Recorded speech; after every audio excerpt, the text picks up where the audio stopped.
October. And again, we're assuming that prior to coming to this live briefing, you have watched the video about the October activities and that you're coming to the briefing today to ask questions or to hear questions that other people have. So a couple of things we do want to update you about. The first one is we've been having a lot of questions. Oh, one other thing. Don't forget that if there's anything about this that is confusing, you can call Tina and ask her anytime that you're confused about any of the process. So make sure that you're using Tina. Okay, so a couple things to update you on. Just want to remind everybody again to register for the conference and to submit session proposals about the cool things that you're doing at your school. Remember, the conference is just really a big show and tell. It's just teachers talking to other teachers about processes that are working in their school. So we really do encourage you to share your ideas, kind of to give back to your profession, to share cool things that are happening in your school. So, and then if you go to our website, so asainstitute.org/conference 2016, that will get you to the place where you can submit a session proposal or that you can register for the conference. Okay, then we've had a lot of questions, not a lot, but several schools have called to ask about the DOE School Improvement Plan template, and we just wanted to mention that. First of all, we wanted just to make it clear that at ASA, we actually support DOE's efforts to have a common school improvement plan language and also a common template. I think when there's a common language statewide, that really gives schools an opportunity to talk with other schools about school improvement planning because everybody's using the same words. And it gives schools an opportunity to talk with the Department of Education or with us, and everybody's using the same words. That's one of the reasons why last year we totally revamped the entire SI2 online system to make sure that the language that we were using matched the language that DOE was using, and we think that's really important. The template, we also think is important because having a common template allows the Department of Education to collect data from across the state and to aggregate that data so that they really have a sense of what's happening statewide in terms of student achievement, in terms of root causes, in terms of interventions. So we think this is going to be a great tool for DOE.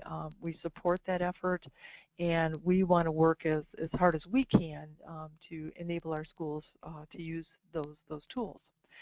So we wanted to let you know that we have a meeting scheduled with DOE on October 13th. The purpose of that meeting is to learn how we can coordinate your efforts with the new DOE SIP template. I'm hoping on that date that we can actually eyeball the template. As soon as we've been able to see it, then we'll know what we need to do to make everything easy for you to put into that template. So, so we just kind of wanted to give you that update to let you know that, we think this is a good move and that we understand that we need to help you coordinate with that so that you can communicate your school improvement plan to DOE in a manner that uses the least amount of energy and time. So that's our goal for this October 13th meeting, and the very next day we'll give you an update and kind of let you know what's happening after we've had a chance to meet and talk with them. So, okay, then the other thing we just wanted to make sure that everybody understood is that when DOE is talking about their template right now, they're talking about the 2015-16 school improvement plan.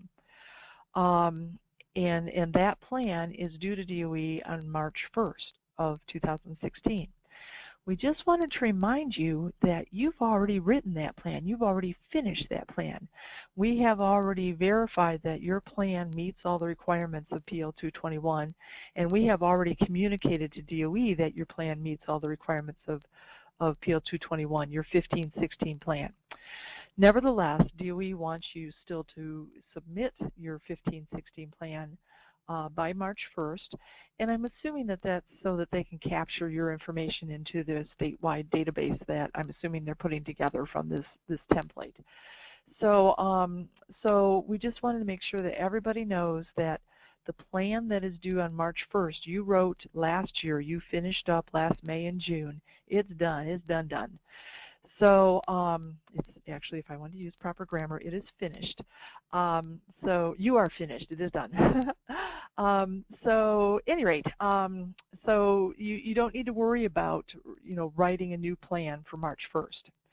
Then the other thing we wanted to make sure that you understood was that your 15-16 plan that you wrote last year, we made sure that it did meet the requirements of PL 221, and we also gave you the opportunity to drop in all the requirements, school improvement plan requirements for Title I and focused priority schools. So your 15-16 plan should already have everything that you need in it. I think that may be unlike other schools that haven't worked with SI2 that maybe never really understood what the requirements were for focus and priority or PL 221 or Title I. So, but because you customized your school improvement plan process with us, we know that you have already in your 15-16 plan all the things that you need. So, so not to worry. The only thing that's happening that's different is that instead of allowing schools to use 100, 200 different templates for submitting their school improvement plans to DOE, there is now just one template. So in terms of coordinating our work with DOE, there's a couple ways that we could do that. The best way for you would be if DOE would allow us to just do a data dump. And so we'd take your SMART goals out of your school improvement plan and we would just upload them on your behalf to DOE into their database and just kind of bypass the template and just go straight to their database. That would be ideal, and we'll certainly on October 13th talk with DOE about doing that. We have done that with other initiatives, just uploaded data, and it's worked really well. When both organizations are committed to that and we're communicating well, it's really nifty. So that would be ideal if we were just to upload the data to DOE that we have from the school improvement plan that you've already put into the system. Another option would be that we create an online page that you could open side by side with the DOE template and just copy and paste information from our website to their website. So that's another option. Years ago when DOE did have a template, it was called the Review and Revise template. That's what we did. We just created a document where schools could just copy and paste into the online DOE template.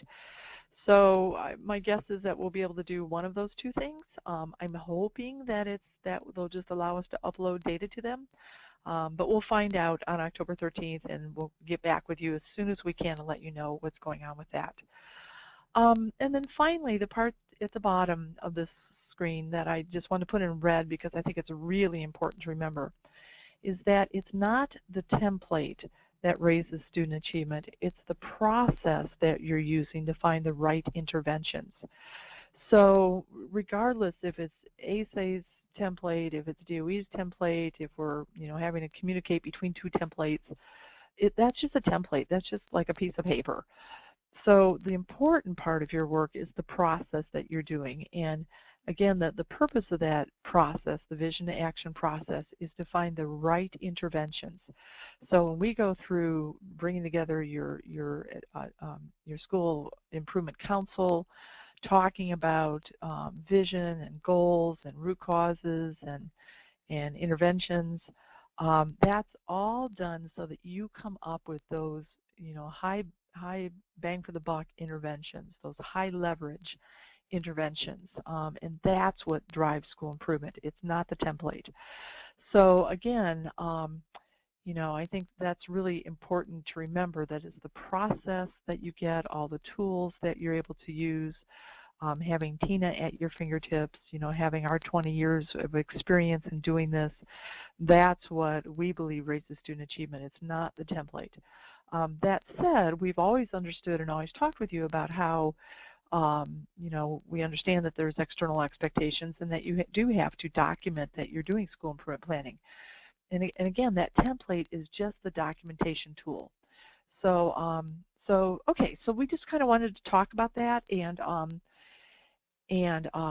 make sure that you know, that you understand that we're working as hard as we can to make sense out of all this for you, and also to allow you to document your school improvement planning in the least amount of time possible. So, okay, so that's that. I guess let me just pause a minute. Does anybody have any questions? If so, just kind of unmute yourself and jump in here.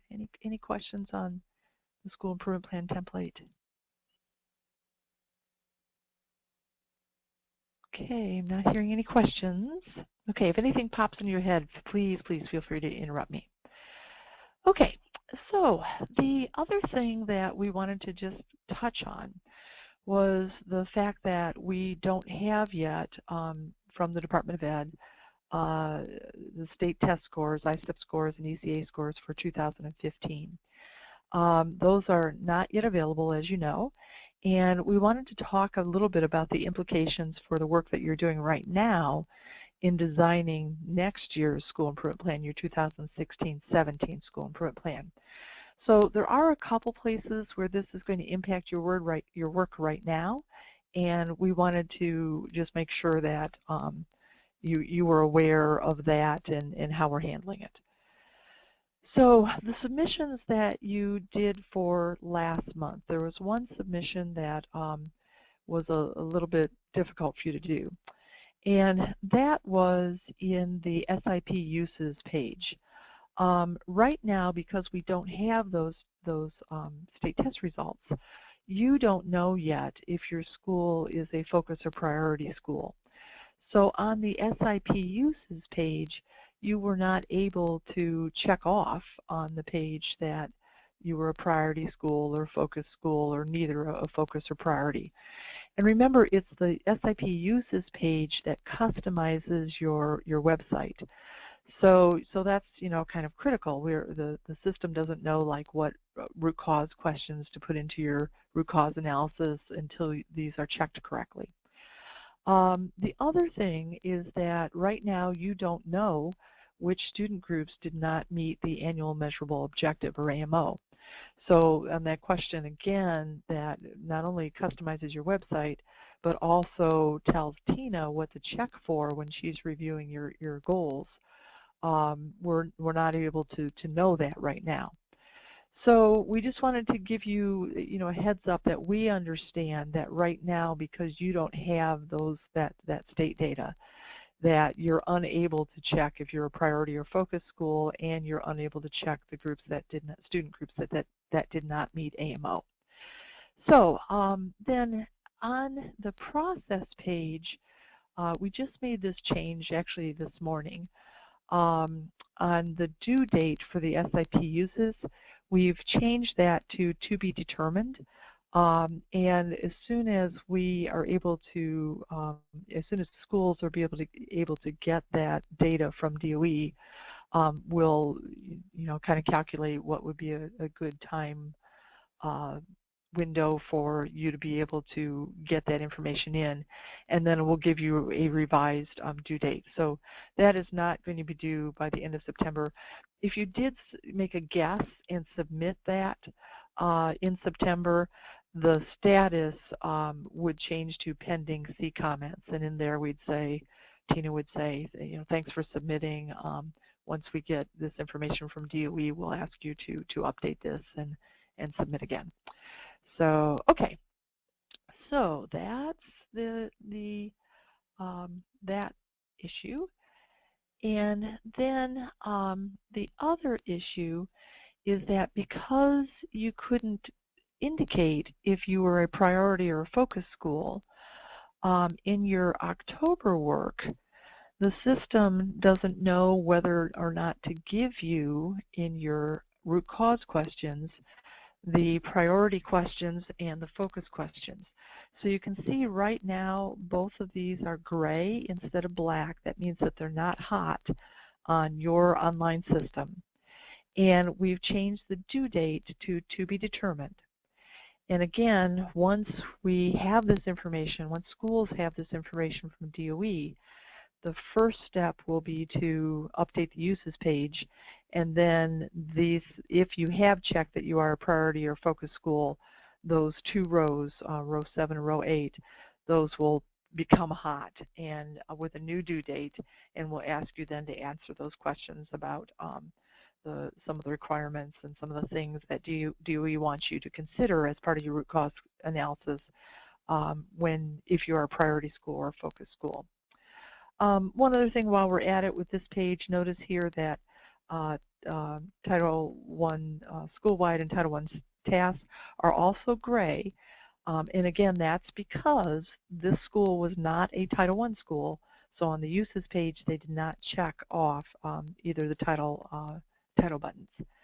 So, okay, so just wanted to kind of let you know that. And again, in our monthly updates, you know, once we know that the data is in the school's hands and we can get these things updated, we'll be giving you some new deadlines for that.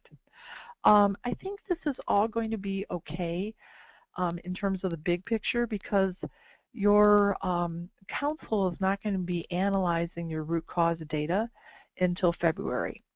So, so as long as we can get all this from DOE, you know, in December, you know, January maybe, you know, then you'll be able to do that update, answer the focus and priority questions if you need to, and still be able to have this discussion in February. So in terms of the big picture and our big timeline with your council, I think you're going to be okay there. Hope, knock on wood, that we get that data. So, okay. Then also wanted to look at the October submissions. So up to now, we've been talking about the uses page, and then the force field questions, or the root cause questions that are contingent upon which buttons you ding in the uses page. So now I want to talk about achievement data. First of all, this month we're asking you to update all of your data, including your achievement data. And one thing that we wanted to bring to your attention is that your ISTEP data and your ECA data, we auto-populate that for you, so you don't have to type that into the system. But we can't do that until we have that data from DOE, and it has to be public on DOE's website. Then we can go in and capture it and enter it into your system. So when you go in right now, if you were to look at your ISTEP data or your end of course assessment data, you're going to see that in 2015 it says not yet available, and then it explains that that's not yet available from the Indiana Department of Education. As soon as that data is public, we will drop that data in like next day. So we're ready to go as soon as we have it. Okay, so we wanted to give you that heads up. And then the other thing that's going to impact, because you don't have yet your ISTEP data from last year, is that in the achievement data that's required for ASA, there are a whole bunch of data fields in there. If you're a, you know, for an elementary or middle school, there may be, I don't know, 15, 18 different data tables that we have you enter data into. Two of the data tables, or a couple of the data tables, 2 or 3, have to do with, did your students master the standards, the Indiana standards? And you, of course, won't be able to know that until we get the data from DOE, until you get the data from DOE. So what we're going to do on this one is we do want you this month in October to enter the achievement data that's required for SI2, that's required by us for your SI2 data analysis. But when you go in, you won't be able to put in the standards mastery. So you're going to do everything but the standards mastery. Turn that in by October 31st so we can check it. And then we've added a new step that says update standards mastery. When you click on this enter button, it's going to take you back to this page, the same page that you did in October. But now you'll go in and put the standards mastery data in there. And again, we've put the deadline for the standards mastery data at to be determined because we don't know yet exactly when that data is going to come to you from DOE. This only applies to the elementary school and the middle schools. For the high schools, the reports from DOE do not include the standards mastery, so we don't have that data from DOE. But for ISTEP data, we do have that. So I guess it would apply to a high school if you were like a 7 through 12 and you were giving some ISTEP scores, ISTEP tests. But just I guess the bottom line here is that we've divided this into 2 steps. The majority of the tables are due October 31st, but the standards tables are not due until to be determined. So okay. Again, in the big picture, we think this is going to be okay in terms of your timeline for meeting with your council. You won't look at achievement data, the updated data with your council until January. So we're hoping that prior to January, we'll be able to auto-populate the ISTEP and ECA scores, and you will be able to enter in the mastery of standards data. And then you'll have all that data in place ready to for your council to review in January. So okay, so that's that, and I think that's it with the updates about the DOE data and template. I do though want to tell you, and I'm really excited about this. This is something that we have wanted to do for years, and we finally got her done. Until now, when you've been looking at your data, it's been in just table form, and we now have it available in graph form. So here's what it looks like. So when you go in and look at your data tables now, you're going to see the table that you have always seen. So this is a table that shows state testing, and you can see it shows passing ISTEP math, passing algebra, and of course assessment. This is a junior senior high school. So we've got all the ECA and the ISTEP tests here. And then notice here on 2015 that the data is not yet available, so that's all grayed out. And then here's the tables. So there's a couple of things that you can do when you look at this. One, and this is from a real school, by the way. One thing you can do is just to look at 1 year's worth of data. So if I look at just the green bars, I'm looking at the most recent data that you have in your schools, the 2014 data. And I can see, you know, that in math we were at 89%, in algebra end of one, I'm sorry, this is math ISTEP, algebra end of course was 82, ISTEP English 82, English 10, and of course 85, and then biology 72, and ISTEP social studies 89. So interesting, you know, if I were to just kind of compare all of the different tests in 1 year and all the green columns, I can see that my my weakest test in this school was the biology end of course. So it's kind of just something to, you know, that's of interest. And then another way to look at this is longitudinally.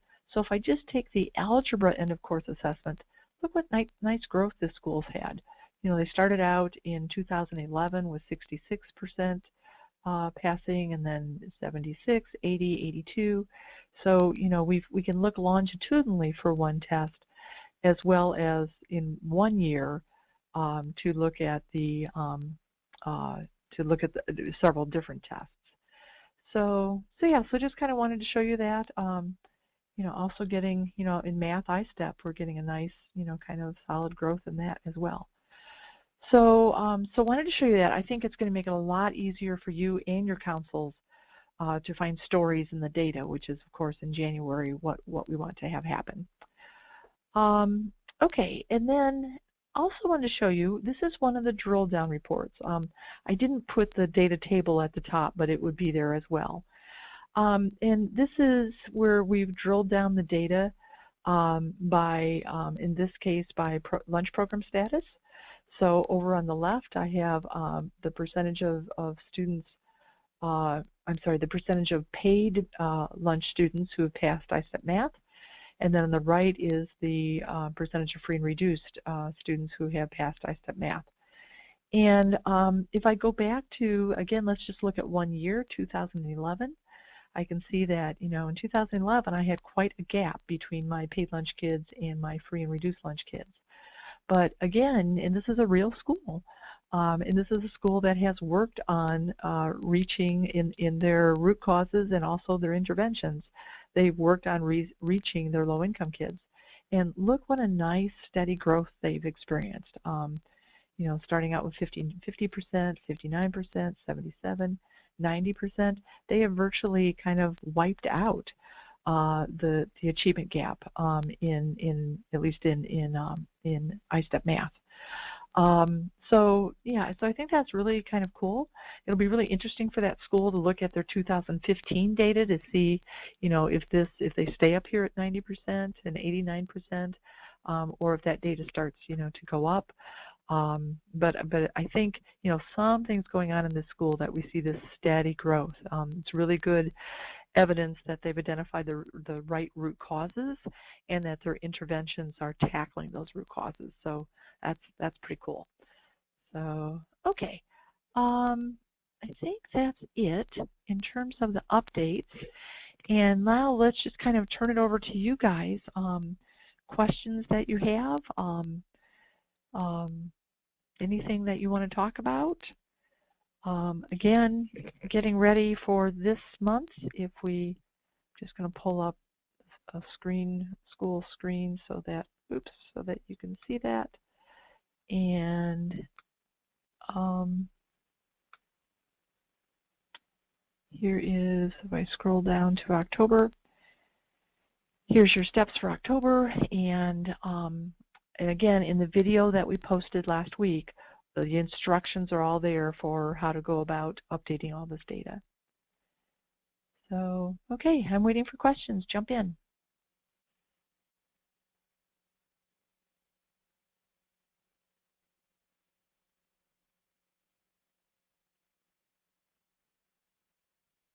While you're thinking of questions, just a reminder that really what we'd like to have happen, and I'm not sure that you were able to do that this month, but ideally it's what we would like to have happen is that your steering team watches the video first. And so you have kind of a sense of what's coming up in the next month. Anything that's confusing, you've made some notes, jotted down some questions that you want to ask. Any places where your building has been outstanding that you want to share in this area. Just kind of come to these meetings ready to ask a question or share a highlight or whatever. So questions or highlights, what's going on, what's going well?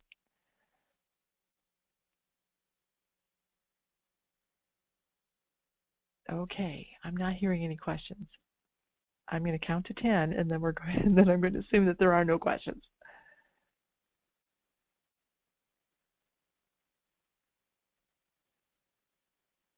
Okay, I'm going to assume then that the video was really clear and that you understand where we're going, the adjustments we're making, because we don't yet have the ISTEP data from 2015, how we are working really hard to help you make the transition to the new DOE template. And I guess we'll kind of call it quits then. Just remember that you can call Tina anytime. Don't worry about the 5-minute rule. Call her in 5 seconds if you're confused. And again, the 5-minute rule is that you are required to call her if you're confused more than 5 minutes. But don't wait 5 minutes. Wait 5 seconds. So, okay, Tina, anything? I don't know if you're able to jump on with your mic. Anything that we need to add?